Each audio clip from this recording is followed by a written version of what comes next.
Nah, kalau ngomong-ngomong soal santapan berbuka puasa ini Audrey Ya. dan saudara, sop kikil dan konro rasanya tentu bisa jadi menu pilihan. Sop konro ini sajian khas populer di Makassar. Hidangan berbahan dasar iga sapi dimasak dengan bumbu rempah pilihan dipadu dengan kuah yang bercita rasa gurih dan sedikit manis. Proses memasak yang lama hingga 4 jam membuat daging iga menjadi empuk dan mudah terlepas dari tulangnya.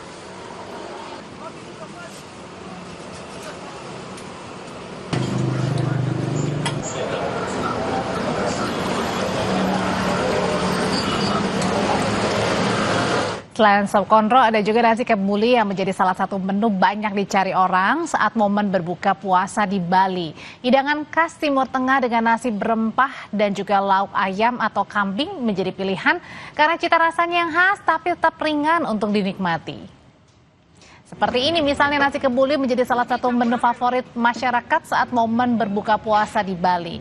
Hidangan khas Timur Tengah dikenal dengan cita rasa rempah yang kuat namun tetap terasa ringan sehingga nyaman dinikmati saat berbuka puasa. Selama bulan Ramadan, permintaan nasi kebuli di salah satu outlet di